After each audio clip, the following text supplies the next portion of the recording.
प्रमाणे यावर्षी देखील एक पुण्यातील ऐतिहासिक वाडा किंवा ऐतिहासिक वास्तूंचा जे देखावा करतो, तर मागच्या वर्षी विश्रामबाग वाडा केला.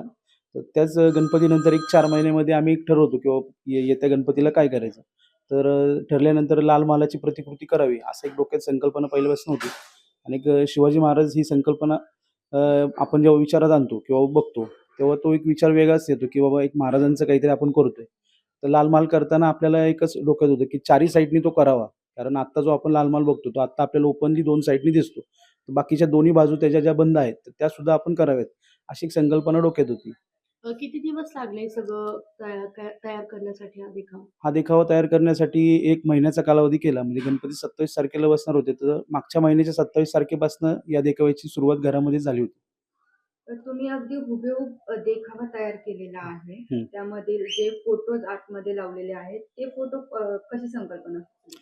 म्हणजे तुम्ही जसं म्हटलं, की महिनाभर आधी सुरुवात केली होती. तर पहिले 4 दिवस पूर्ण सकाळ, दुपार, संध्याकाळ दोन्ही टाईम म्हटलं तरी चालेल. पूर्णपणे लाल महालाचे फोटो, व्हिडिओ सगळं काढून कलर संकल्पना त्यातली काय आहे किंवा बारकावे काय आहेत, वरचा टॉप कसा असेल किंवा आतमधल्या मूर्तींचे किती साईजच्या मूर्त्या आणाव्यात आपण. अजून तिथल्या फ्रेम्स कुठल्या आहेत, तर त्या लाल महालामधल्या फ्रेम्स आहेत, त्याचेच फोटो काढून इथं त्याची प्रिंट आउट लावलेली इथे. यामध्ये तुम्ही कोणत्या लाकडाचा वापर केलेला आहे आणि हे तुम्ही स्वतः बनवलं आहे की कोणाची मदत घेतली? नाही, हे पूर्णपणे डेकोरेशन घरात स्वतःमध्ये बनवलेलं आहे. ह्याच्यामध्ये डिझाइन जे केलेलं आहे आपण, की एक कॉम्प्युटरला पहिलं स्टेप करून घेतो, की आपण की कुठली खिडकी किती अंतरावर असावी, कुठला दरवाजा किती अंतरावर असावा. हे पहिलं कॉम्प्युटरवर शुभम म्हणून माझा मित्र आहे. त्यांनी सगळी डिझाइन बनवून दिली मला. त्याच्यानंतर हे सगळं कटिंगचं काम वगैरे बाहेरनं करून बाकी असेंबल सगळं पूर्ण इथे केलं.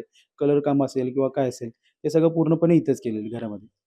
यामध्ये तुम्ही जे पुतळे वापरलेले आहेत, हां. स्टॅच्यू ते तुम्ही स्वतःच केले आहेत की तुम्ही नाही, नाही, नाही. ते प्रोव्हाईड केले? पुतळे एक रायरी आर्ट्स म्हणून Instaला त्यांचं पेज आहे. तर त्यांचे हे सगळे पुतळे आहेत. तर तो माझा मित्रच आहे. त्यांनी हे सगळे पुतळे वगैरे मला आणून दिलेत आणि ते आपण लावलेले आहेत. तुम्ही दरवर्षी ऐतिहासिक देखावे करत असतात. तुम्ही सुभेदारांचे वंशज आहात. हां. आता ऐतिहासिक तळ्यांवर किंवा गडकिल्ल्यांवर सर्रास विटंबना केल्याचं अनेक घटना घडत असतात.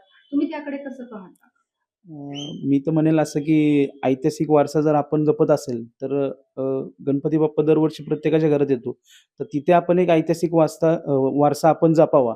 प्रत्येकाने एक शिवाजी महाराजांचा असो किंवा पुण्यातल्या ऐतिहासिक कुठल्याही गोष्टी असो, याचा देखावा केला तर त्याच्यामध्ये जरा जास्त आनंद होईल. तुम्ही दरवर्षी ऐतिहासिकच देखावे सादर सादर करता. त्यामागे काही कारण आहे की नाही. वंशज आहात म्हणून? नाही, नाही, नाही. शिवाजी महाराज म्हटले, की प्रत्येकाला एक वेगळी ऊर्जा निर्माण होत असते. तर ते शिवाजी महाराजांचं नाव घेतल्यावर जो उत्साह निर्माण होतो, त्याच उत्साहाने आम्ही हा देखावा सादर करतो, की बाबा एक शिवाजी महाराजांचा देखावा असावा. महाराजांचे एवढे आपण प्रसंग ऐकतो, बघतो किंवा बघितलेत, वाचलेत, तर त्या ह्याच्याप्रमाणे आपण हे करतो. जसं आता पिक्चरच्या माध्यमातून आपल्याला जे प्रसंग दिसतात डोळ्यापुढे, तर त्यामुळे अजून एक प्रेरणा वेगळी निर्माण होते. गणपती बाप्पा घरी आले आहेत. काय मागाल तुम्ही तरी?